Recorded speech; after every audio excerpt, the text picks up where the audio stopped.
It is the 5th century BC in northern India, a land of many kingdoms at the time. A religious preacher enters a small village in the region, where a large crowd has gathered to hear his teachings, which are quickly becoming the stuff of legend. However, when he begins to speak, a young man shouts angrily at him, telling him he is a charlatan. The crowd angrily turns on the heckler, but the preacher is surprisingly calm. Instead, he cautions the young man that if someone refuses to accept the anger directed at them, then he himself will be the recipient of his own anger and will become unhappy due to his own rage. The young man bows to the preacher, accepting his sage counsel, and the story becomes one of many teachings that form the basis of one of the world's oldest and greatest religions, centered around a man who is synonymous with tolerance and wisdom. His name? Buddha, the Enlightened One.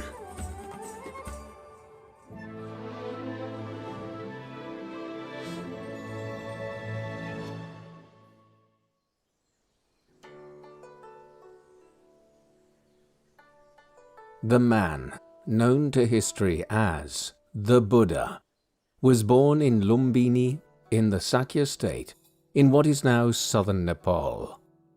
Despite being one of the most influential religious leaders in the history of mankind, traditional accounts of the Buddha's life are shrouded in myth and legend, and few historical details can be established beyond reasonable doubt. The name Buddha, meaning Enlightened One, is an honorific title dating to the 3rd century BC. The Buddha's birth name is usually given as Siddhartha Gautama, although the scholar Alexander Wynne notes that the name Siddhartha, which means one who has achieved his objective, is absent from the earliest sources. During his lifetime, the Buddha was known by his family name of Gautama or Sakyamuni, the sage of the Sakya. There is also considerable uncertainty regarding the dates of Buddha's life, which are usually determined in relation to the reign of Emperor Ashoka, a powerful Indian ruler whose conversion to Buddhism had a major impact on the spread of Buddhism. According to the traditional Sri Lankan chronology, the Buddha was born in around 566 BC and died around 486 BC. This remained the prevailing scholarly view until the late 20th century, with most historians now preferring to place the Buddha's birth at around 484 BC and his death in 404 BC. The uncertainties about the Buddha's life have led some scholars to conclude that it is impossible to know almost anything about the Buddha as an historical figure, and that his ideas and teachings are far more important than anything he did during his life. Nevertheless, there have been attempts by both scholars and practicing Buddhists to write biographies. By far the most important sources for the Buddha's life are the Pali scriptures, known as the Tipitaka. According to Buddhist tradition, the Buddha's sayings or discourses were memorized by his disciple and cousin Ananda and recited to the first Buddhist council after the Buddha's death, while another leading disciple named Upali did the same for the monastic code of conduct. These were transmitted orally for several centuries until being first written down some 4 centuries later. While the Pali Canon offers the oldest and most comprehensive account of the Buddha's life, it was written and compiled by monks promoting the Buddha's teaching. The account of the Buddha's life and teachings in the Pali Canon may be compared to the accounts of Jesus' life in the 4 New Testament Gospels. Unlike the Gospels, which were written by different people for different audiences, the Pali Canon offers a more coherent narrative, though there are still significant issues in establishing a sequence of events. In his 2011 biography, the Buddhist teacher Vishvapani Blomfield draws heavily on the Pali scriptures while scrutinizing some popular stories associated with Gautama. Recognizing that the quest for historical objectivity is unrealistic, Vishvapani instead seeks to place Gautama within his historical context and present a credible narrative of an extraordinary human being whose teachings continue to offer spiritual guidance to hundreds of millions of people in the world. Gautama's father, Suddhodana, was a chieftain of the Sakya tribe who lived in the foothills of the Himalayas at the northeastern periphery of the Indian world. Some sources refer to Suddhodana as a Raja, a term that may be translated as king, but is more appropriately understood as lord in the context of Sakya's political organization. Some sources indicate that Suddhodana was the chief Raja and remained in office for over 3 decades. In this capacity, he was responsible for public administration, dispensation of justice, and organizing the construction of public works such as roads and dams. Sakya nobles frequently intermarried with the Koliya people who lived across the river Rohini. Accordingly, Suddhodana married a Koliyan noblewoman named Maya. It was custom for Koliyan women to return to their family home to give birth, and when Maya became pregnant, she duly made her journey to the Koliyan capital of Devadatta. She stopped on the way at a garden in Lumbini, where she went into labor and gave birth to Gautama, the future Buddha. The canonical account of Gautama's birth is associated with many miracles, such as the baby emerging from his mother's womb completely clean, without either blood or water. According to Buddhist tradition, the Buddha lived many previous lives before his reincarnation as Gautama, and it was after achieving enlightenment that Gautama was able to break the cycle of reincarnation and attain Pali Nirvana, or final Nirvana. The words attributed to the newborn Gautama in the scriptures thus foreshadow his destiny as the final incarnation of the Buddha. After giving birth to Gautama, Maya returned to her husband's capital of Kapilavastu, where she died 7 days later. The scriptures do not consider Maya's death as an occasion of grief, but rather celebration, as she had passed into the heavenly abode known as Tushita. As Vishvapani observes, the death of Gautama's mother in childbirth was an uncomfortable fact that had to be reconciled with the miraculous events that accompanied Gautama's birth, and the knowledge that he owed his existence to his mother's suffering would have had a psychological impact on Gautama. Following Maya's death, Suddhodana took her younger sister Prajapati as his second wife. Gautama grew up in Kapilavastu under the care of his aunt and stepmother, who brought him up as if he were her own child. One of the most popular narratives around Gautama's childhood and upbringing describes Suddhodana confining his son to the royal palace for almost 3 decades, where he was completely oblivious to the sickness and suffering in the world around him. It was only when Gautama stepped foot outside of the palace in his late 20s that he encountered an old man, then a sick man, and a corpse. A shocking discovery that encouraged him to abandon his lifestyle and seek the truth of the world around him. In the earliest Pali texts, this powerful tale, known as the Great Renunciation, is associated not with Gautama, but with the mythical Buddha Vipassin, and it was only in later sources that the story was inserted into Gautama's biography. The historical and archaeological record shows that the Sakya community was not organized as a monarchy. Chieftains were elected to office by a noble assembly who met in a pillared hall in the center of town. Accordingly, the Sakya polity was effectively an aristocratic republic, controlled by a small group of noble families who were related to each other by marriage. While Gautama's birthplace of Lumbini in Nepal is a major Buddhist pilgrimage site, the location of the Sakya capital of Kapilavastu is disputed. The most reliable accounts of the city's location are from 2 Chinese monks visiting the region several centuries later, Fa Xian in the 4th century AD and Xuanzang in the 6th century AD. Based on their accounts, the archaeological sites of Tilaurukot in Nepal and Piprahua in India are considered leading candidates. While the two locations are only 16 kilometers apart from one another, the fact that they straddle the Indian-Nepalese border means that the debate is also influenced by nationalist sentiments. The late German diplomat and Buddhist scholar Hans Wolfgang Schumann conjectured that Kapilavastu was originally located at the site of Tilaurukot, but after Sakya was defeated by Kosala in the west, the city was refounded at Piprahua.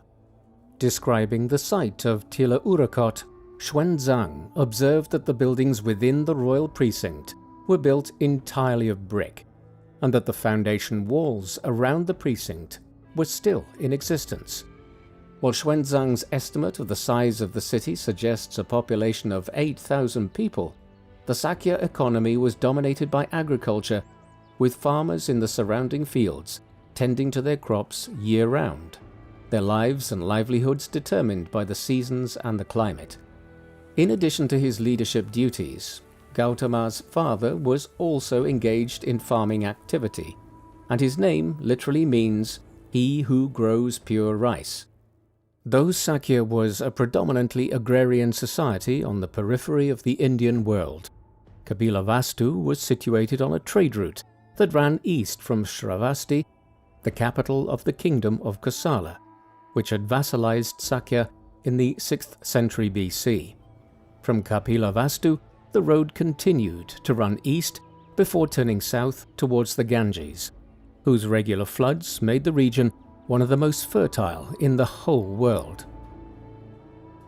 While Alexander Wynne argues that Kapilavastu would not have had any particularly grand palaces at the time, Vishvapani does not discount the idea that Gautama grew up in relative luxury. Rather than toiling in the fields, the young Gautama lived among colourful gardens with lotus ponds, and the family was able to move between 3 parts of the palace over the year to accommodate the hot, cold, and rainy seasons. During the rainy season, Gautama stayed within the palace and did not go down into the town, and this may have inspired the later tale of him growing up in seclusion. He dressed in fine clothes and played games with a close circle of childhood companions, many of whom were also relatives. 3 cousins from his father's side, named Mahanama, Anuruddha, and Ananda, would become devoted followers. Gautama had a half-brother named Nanda and a half-sister, Sundari Nanda. On his mother's side of the family, Gautama had a cousin named Devadatta, whose sister he would later marry in keeping with family tradition. Despite his pampered lifestyle, from the age of 7, Gautama began receiving military training, which would have involved wrestling, sword fighting, archery, and possibly also chariot riding and handling war elephants. While Gautama would often employ military analogies to describe inner spiritual battles, he himself was not a particularly accomplished warrior, and he certainly preferred diplomacy to warfare later in life. Although the Pali Canon does not provide much detail about Gautama's life before he left Kapilavastu, it includes an account of an important event in his childhood. The boy was sitting cross-legged under a rose apple tree while his father was working in the fields, when he found himself entering a state of inner peace and tranquility that he later recalled with great joy. The experience taught Gautama that he could attain such joy and happiness without interacting with the physical world, but by distancing himself from the world. When he was 16 or 17 years old, Gautama married his maternal cousin. The earliest sources only refer to her as Rahula Mata, a name that literally means mother of Rahula, referencing the couple's son. While she is known by a number of other names in later Buddhist texts, Gautama's wife is best known as Yashodhara, a name that means bearer of glory. Vishvapani speculates that these different names might indicate that Gautama had multiple wives, and during the rainy season, Gautama stayed in the palace entertained by female musicians who may have been part of a harem. As a young man, Gautama may have assisted his father with both agricultural and political work, and Gautama's effectiveness as a diplomat later in life indicates that he was experienced in dealing with foreign rulers. As Indian societies developed in the 6th and 5th centuries BC, centralized kingdoms capable of mobilizing resources for military campaigns expanded at the expense of their weaker neighbors. While Schumann hypothesizes that Kapilavastu had been sacked by Kosala, it is unclear whether Sakya became a tributary of the Kosalan kingdom as a result of conquest or voluntary submission, though the Sakya nobles continued to consider themselves of greater pedigree than their Kosalan overlords. During Gautama's lifetime, Kosala was engaged in a struggle for control of farmland and trade routes along the Ganges Valley, with the nearby kingdoms of Magadha and Kasi, as well as a network of republican city-states dominated by Vaishali, known as the Vrijian Federation. The commercialization of society led to greater socio-economic inequality. On the assumption that Gautama was not completely cut off from society during his childhood and adolescence, he would have witnessed the penury of the peasants and slaves who toiled the land and encountered the old and sick in Kapilavastu. But it was only as an adult that he suffered a spiritual crisis after recognizing that sickness, old age, and death are inescapable for humans. According to Buddhist tradition, Gautama was 29 years old when he renounced his life of luxury to seek answers to his spiritual questions. Based on the extensive efforts it took for Gautama to achieve his enlightenment as the Buddha, Vishvapani argues that the spiritual crisis took place earlier in life, perhaps in Gautama's early 20s. Later in life, Gautama explained that human life is bound together with dukkha, a term that is usually rendered as suffering, but also suggests a sense of constant discontent that continues to linger in the background even during good times. He came to recognize that the source of this discontent is the transient nature of the human condition, one in which death and decay are inevitable. In a quest to delay the inevitable, men and women sought comfort and security by acquiring cattle to work the land and arming themselves for protection. Yet these very efforts only made things worse, as farmers became anxious about the well-being and safety of their livestock, and the taking up of arms heightened anxieties between hitherto peaceful neighbors. Gautama realized that he, like the rest of humanity, struggled to break away from the cycle. He was not alone in seeking a broader understanding of the world and the cosmos. The Ganges Valley societies believed that the cosmos had been around for an inconceivably long amount of time, measured in eons rather than centuries. How it came to being was not only unknown, but unknowable, and there was no creation myth or any creator gods. Within this vast expanse of time, each individual was as ancient as the universe and was constantly reborn. Yet this endless cycle of rebirth in the human world was also an endless cycle of suffering and death. It was possible for virtuous humans to be reborn in the divine realms, where there was no sensation or suffering, or, conversely, to face unimaginable pain in the various realms of hell. While everyone believed that a person's actions or karma in one lifetime determined their rebirth in the next, there was no consensus on what deeds were beneficial or harmful. In tribal communities like Sakya, people mostly believed in local gods and spirits, most of whom had to be appeased by offerings. Elsewhere in the Ganges Valley, there was already a well-established tradition of the Shramana, religious seekers who wandered around the country disowning all material wealth and living off the charity of others. Many people believed that giving alms to these itinerant holy men would promise a better rebirth. Another major religious tradition were the Brahmins, who emphasized fire sacrifices to the gods to renew the creative power of the universe and to ward off evil spirits.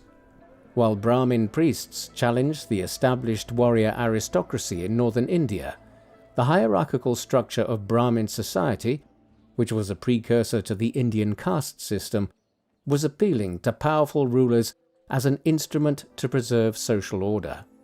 The Brahmins' influence on Sakya was limited, and Gautama found the ascetic lifestyle of the Shramana far more appealing. Accordingly, he renounced the material wealth and luxury of his aristocratic surroundings and became a Shramana himself. According to tradition, he left home shortly after his wife gave birth to their son Rahula. In later accounts, Gautama leaves his family in the middle of the night while they are sleeping. But the earliest accounts indicate that Gautama departed after many arguments with his father and stepmother, who begged him not to leave. The young Sakya noble believed that true nobility lay in his spiritual quest to free himself from the endless cycles of birth and death in the human world. Gautama's charioteer, Chandaka, brought him to the Anoma River on the Sakya frontier, where he shaved off his hair and changed into the clothes of a beggar. Most Shramanas did not live in complete seclusion, but on the fringes of society as they travelled from town to town begging for alms. Rather than wandering into the dense woods that covered the Ganges Valley at that time, which risked attacks from bandits and wild animals, Gautama took the main roads and came across fellow Shramanas who directed him to Rajagriha, now Rajgir in Bihar province, where many famous teachers lived. After walking 400 miles from Kapilavastu, Gautama arrived at the city, then the thriving capital of the powerful kingdom of Magadha. Upon his arrival, Gautama witnessed fierce arguments among Shramanas and Brahmins gathered in the parks outside the city to debate their ideas.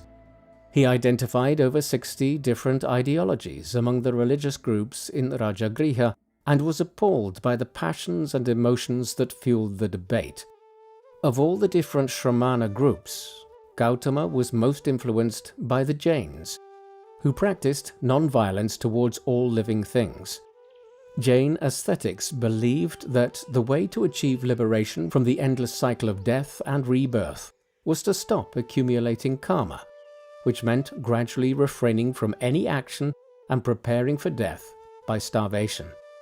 Having decided to become a Shramana without any preconceived notions or affiliations to any schools of thought, Gautama remained open-minded while seeking a teacher. He disregarded the size of their following, their appeals to tradition or scripture, or even arguments based on reason and logic, but rather focused on how their followers lived and behaved. Gautama first studied meditation under Arada Kalama, who quickly recognized his new pupil's talents. With Arada's guidance, Gautama achieved a state of nothingness that was akin to nirvana. When Arada died not long after, Gautama inherited leadership of the school. However, he was soon dissatisfied because he emerged from the meditative state unchanged, and no closer to nirvana.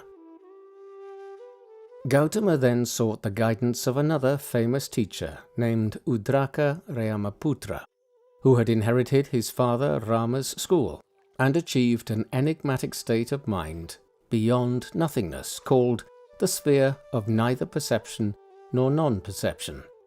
As with Arada, Gautama grasped the teaching quickly and became the leader of the community, but once again lost faith in the doctrine and went in search for something more.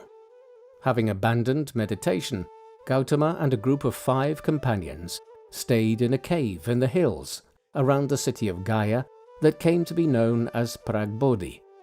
They resorted to self-mortification, taking inspiration from the Jains by wandering naked, refusing to wash, and scavenging food instead of begging. He tried to slow down his breathing and eventually attempted to stop eating altogether, surviving on the smallest morsel of food.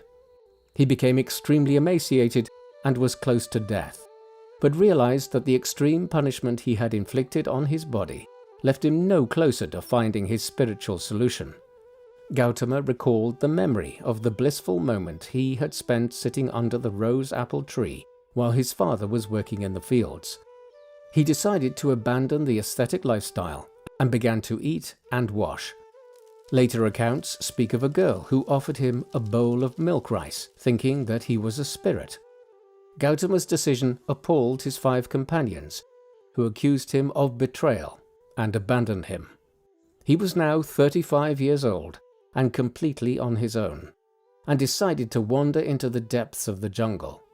The region around Gaya was associated with ghosts and spirits, and there were many shrines among the woods where people would make offerings to appease them. Gautama would visit the shrines, but rather than making any offerings, he carried on his meditation and learned to overcome his feelings of unease in the wilderness. He experienced both positive and negative thoughts, but realized that he could sustain the positive states by focusing his mind on them. He managed to recapture the blissful state that he had experienced as a child, but he went several steps further to let go of even joy and happiness until he reached a state of perfect equanimity. Over time, he found it quicker to enter this state and was able to spend longer within it. Gautama sensed that he had finally found the path to enlightenment. On a moonlit night in summer, Gautama crossed the Lilajan river and arrived at a clearing by the river near the village of Uruvela, now known as Bodh Gaya. He sat down under the shade of a fig tree, known as the Bodhi tree, and began to meditate.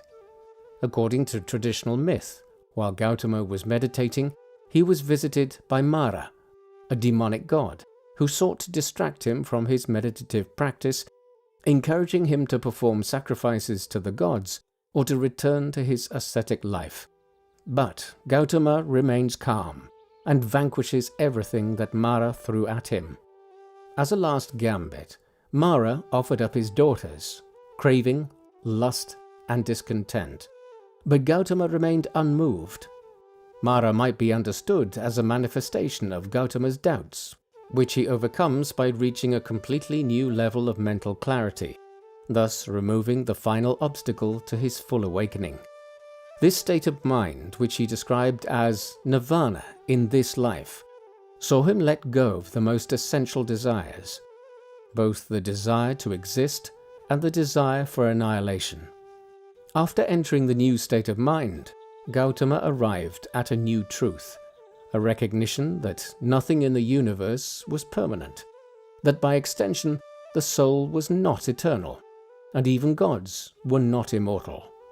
Gautama also claimed to have had visions of his many previous lives, filled with both good and bad deeds, and concluded that kindness and generosity brought happiness to the world, while selfishness and cruelty brought suffering. These insights liberated Gautama from desire, from being, and from ignorance, enabling him to live without accumulating karma and freeing him from the cycle of rebirth. Upon achieving his enlightenment, Gautama uttered a triumphant cry, "My emancipation is secured.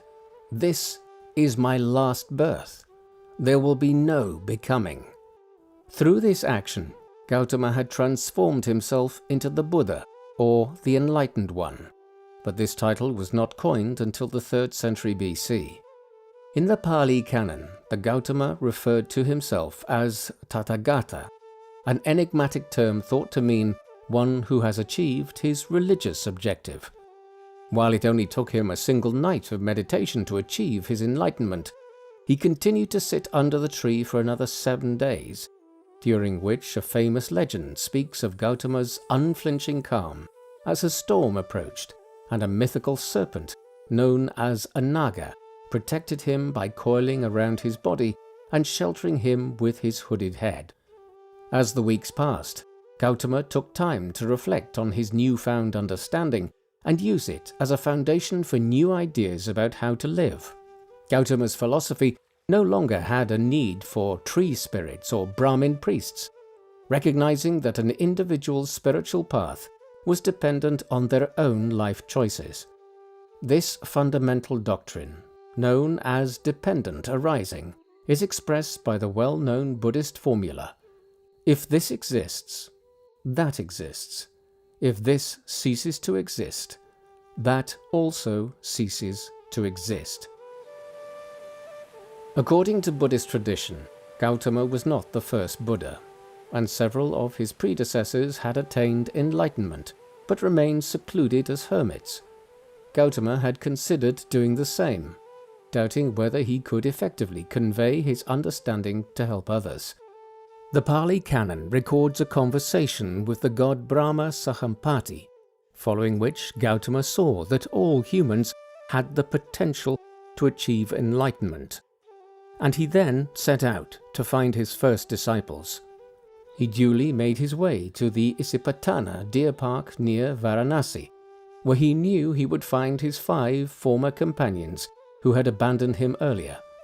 On his way, he encountered other religious seekers from the ascetic and Brahmin traditions, but failed to persuade them of his enlightenment. When he reunited with the 5 monks in Isipatana, they were glad to see him, but also expressed initial doubt of his enlightenment. The earliest texts offer little information about how they were persuaded to join him again, but Gautama's demeanor and the way he spoke to them seemed to have a profound impact. The discourses show that the Buddha was an excellent communicator who was willing to talk to anyone and spoke to them in ways they would understand. When speaking in public, Gautama put his audience at ease by using the local vernacular rather than priestly Sanskrit. The first of the 5 to grasp the Buddha's teaching about the impermanence of the world and the principle of dependent arising was Kaundinya, and the other 4 quickly followed suit, thus becoming the first arahants or disciples. Later accounts of the conversion of the 5 ascetics involve the Buddha teaching them of the 4 noble truths: that suffering is all around, and there is no need to deliberately invite it; that there is craving for the world, which brings pain; that suffering will cease when craving ceases; and that the way to cease craving is to follow the noble Eightfold Path, a set of practices that outlined a middle way between self-mortification and material indulgence. The next convert was a young man from a merchant family named Yasha, who had become disillusioned about his life of luxury. Before long, Yasha's family and friends also came to receive the teaching, and Gautama had the beginnings of a new religious movement on his hands. He described his followers as Shakyaputra Shramanas, or sons of the Sakyan. While they identified as ascetics, the renunciation of worldly goods was not a requirement, as long as the believer understood the teachings or dharma and lived according to their principles. Having assembled several dozen followers, the Buddha advised them to go on their separate ways to ensure that the teaching could reach as many people as possible. According to Alexander Wynne, the instruction that the teaching was open to everyone, regardless of nationality or class, ensured that Buddhism would become the world's first universal religion. While Gautama could have chosen to remain at Isipatana as a teacher, after the monsoon rains ended, he also chose to resume his wanderings. On the way back to Rajagriha, he stopped at Uruvela, where, according to legend, he visited the shrines of various demons and vanquished them, a demonstration that brought him new converts. The accounts of these mythical battles are found in the earliest texts, indicating that the Buddha's contemporaries believed that he was capable of performing miracles. He explained to the local priests that the meaning of fire was not to harness power over the earth, but rather to burn away the worldly desires that bring forth suffering from the mind. By the time he reached Rajagriha, he was already accompanied by 1,000 recently ordained monks. He was received with honor by King Bimbisara of Magadha, who patronized the Shakyaputra community by granting them a plot of land.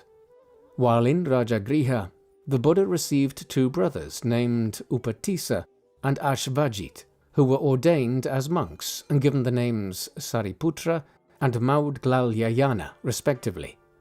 The Buddha soon recognized them as his chief disciples, and they helped to increase his following. However, the townsfolk of Rajagriha were soon angered by the Buddha's success in taking away their sons and husbands to become full-time religious seekers. Gautama recognized that not everybody could be expected to abandon their families and homes, and merely exhorted his disciples to abstain from harmful substances such as alcohol and other intoxicants. Having accomplished his religious mission, Gautama reckoned that it was time to return home to Kapilavastu, where he would tell his old friends of his experiences. Buddhist tradition states that around 7 years had passed between Gautama's departure from home and his return after his enlightenment. His homecoming was not without its problems, and when his father Suhodana saw him walking around barefoot in rags, he was rebuked for being a beggar. Gautama replied that he was no longer a Sakyan, but claimed descent from the lineage of Buddhas. When the older generation of Sakyan nobles expressed skepticism about the Buddha's teachings, the legend speaks of Gautama rising into the air and shooting streams of water from his body, proving his supernatural powers. The younger generation was more open-minded, and Gautama's old charioteer Chandaka, who had bid him a tearful farewell at the banks of the Amona River many years earlier, was the first to become a monk.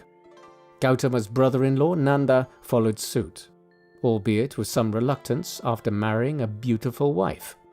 Later, Gautama's paternal cousins Ananda and Anuruddha joined him, as did his maternal cousin and brother-in-law Devadatta. Gautama's wife and son were less impressed, and Rahula demanded his inheritance on behalf of his mother. Instead, Gautama ordained him as a novice monk. Suddhodana attempted to intervene on behalf of his grandson, but while Gautama agreed that in future a novice could only be ordained with permission of both parents, he insisted on keeping Rahula with him. While the Pali Canon includes a vast collection of the Buddha's teachings after his enlightenment, there are few details available to piece together a chronological sequence of the Buddha's life and activities after leaving Kapilavastu for the second time. He returned to his hometown around 4 years later, when he learned that his father was dying. By the time Gautama arrived, a diplomatic crisis had broken out between the Sakyans and the Kolyans over the use of the waters of the Rohini, which had been affected by drought. Amidst the rising tensions, Sakyan and Kolyan warriors lined up on the banks of the Rohini and prepared to do battle with each other. With a foot in both camps, and with his father incapacitated, Gautama intervened to defuse the crisis. He described the people turning against each other like fish in water too shallow, before turning to the generals and asking them how much water was worth, and how much the lives of warriors were worth. When the generals responded that water was worth very little, and their warriors were priceless, Gautama told them that it would not be worth sacrificing the lives of the warriors for a little water. The commanders had no response, and Gautama told them, "If I hadn't been here, you would have unleashed a river of blood. Ask yourselves, why do you act in this way? It is because you are blindly driven by your passions and therefore live in continual conflict." After both sides stood down their armies, Gautama rushed back to his dying father's bedside, where, according to Buddhist tradition, Suddhodana finally understood his son's teaching and became an arahant shortly before his death.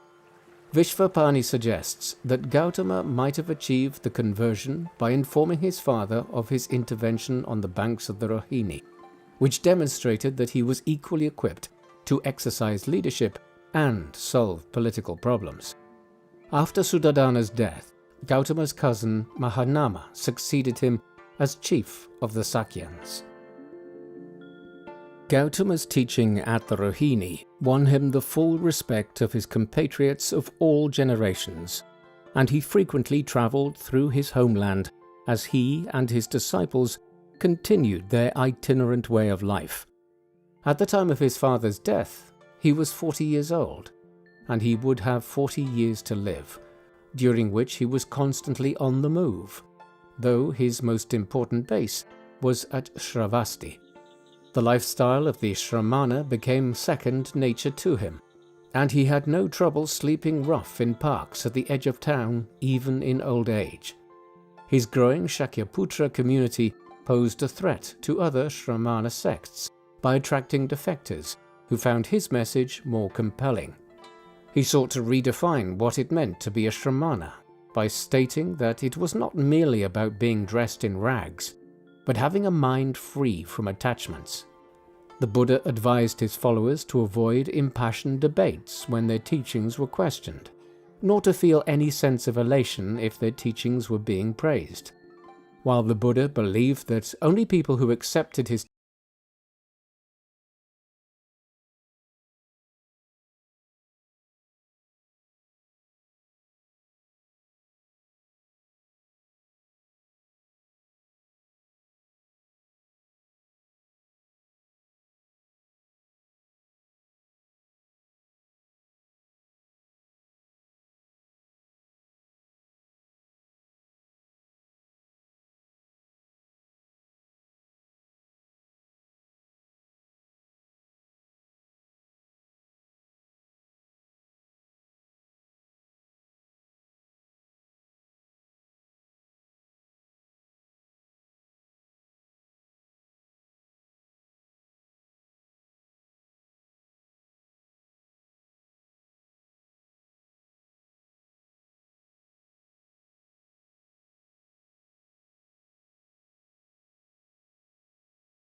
a better rebirth. The second part emphasizes the development of the mind through different stages of meditation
He vowed to destroy Sakya and made good on his vow by launching a campaign of ethnic cleansing. While Buddhist tradition claims that Vidudaba and his army were killed by a flood on the way back to Shravasti, the historical record indicates that King Ajatashatru of Magadha invaded Kosala and killed Vidudaba in the process. By now, Gautama's chief disciples, Shariputra and Maudgalyayana, were both dead, and he had lost his patron, Prasenajit. As a result, he went to the hills above Rajagriha, where he enjoyed the protection of Ajatashatru. Despite his advanced years, every day he and Ananda climbed down the mountain to the city to beg for alms. However, he was dismayed to hear that Ajatashatru planned to invade the Phrygian Federation. His speeches in defense of their virtues did little to dissuade the king. Gautama then summoned a large body of monks to the hillside where he stayed and delivered an address on how the community should organize itself in his absence, refusing to designate a successor and praising the virtues of decentralized power. He and Ananda then left Rajagriha and headed on the road towards the Phrygian capital of Vaishali. At the port of Pataligama on the Ganges, now known as Patna, he encountered the Magadhans building a fortress in preparation for their campaign. Gautama received alms from the Magadhan ministers but made no comment about the military preparations. He continued to Vaishali, where the community was meeting on land owned by the wealthy courtesan Ambapali. Despite her lifestyle and profession, she was curious to meet the Buddha and invited him and his monks to dinner at her mansion. Ambapali was impressed by the Buddha's teachings and agreed to donate her park to the Shakyaputras and would eventually join the community herself. As the monsoon rains arrived, the Buddha fell seriously ill, but despite the pain, he went into Vaishali and sat down at a sacred tree known as the Kapala Shrine, where, according to the Buddhist tradition, there was a great earthquake, signaling the Buddha's intention to relinquish his life force and enter final nirvana in 3 months. Gautama and Ananda then left Vaishali and resumed their wanderings, accompanied by a small party of monks, and headed towards Sakya via the Republic of Mala. At the village of Pava, the party stayed with a metalworker named Chunda, who had previously hosted Gautama before. He prepared a meal whose main ingredient was either boar meat or truffles. The Buddha suspected something was wrong with the food, but agreed to eat it to avoid embarrassing Chunda, but advised him to offer other food to the other monks. He fell violently ill after the meal, but told Ananda that Chunda should not be blamed. Despite his discomfort, he continued on his way to the Malang capital of Kusinagara. He arrived at a grove of sala trees just outside the town and asked Ananda to prepare a bed for him, where he lay down to rest on his right side. Recognizing the end was near, Ananda invited the local people to see the Buddha for one last time. Although he sought to prevent the crowd from disturbing Gautama, a Shramana named Subhada was desperate to talk to him and became the final monk to be ordained personally by the Buddha. Shortly before he ascended to final nirvana, Gautama turned to the monks gathered around him and asked whether they had any questions or doubts about his teaching. Despite being prompted twice, they still remained silent. So he instructed them to remain attentive to the Dharma. He then entered into a coma, which was interpreted as a meditative state, and attained final nirvana at the age of 80 in approximately 404 BC. After 7 days, his body was cremated, and after the ashes were cleared, the mourners found bejeweled stones rather than charred bones. These were determined to be the Buddha's relics, and after some dispute, they were divided 8 ways between various communities in the Ganges Valley. Since the Buddha had decreed that there should be no successor, and that the Dharma was all they needed for a teacher, his disciples gathered at the first Buddhist council to gather his teachings.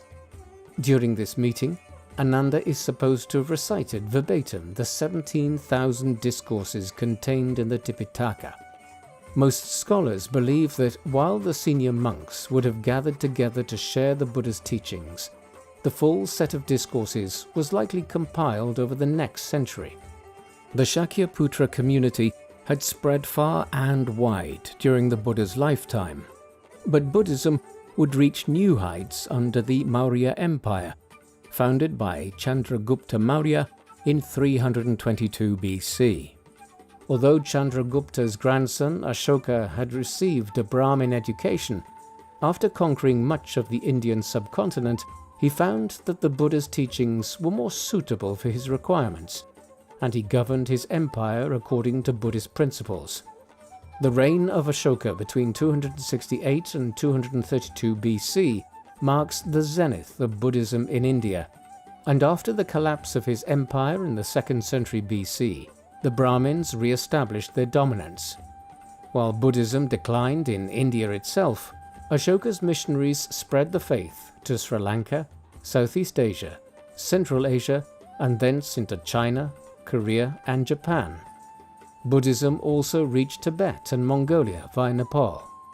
The Buddhist community, founded by Gautama some 2,500 years ago, numbers some 500 million around the globe, making it the 4th largest religion in the world. What do you think of Gautama Buddha? Is it important to distinguish between history and legend in his biography? Do his teachings offer a solution to widespread anxieties and fears in the materialist world of the 21st century? Please let us know in the comment section. And in the meantime, thank you very much for watching.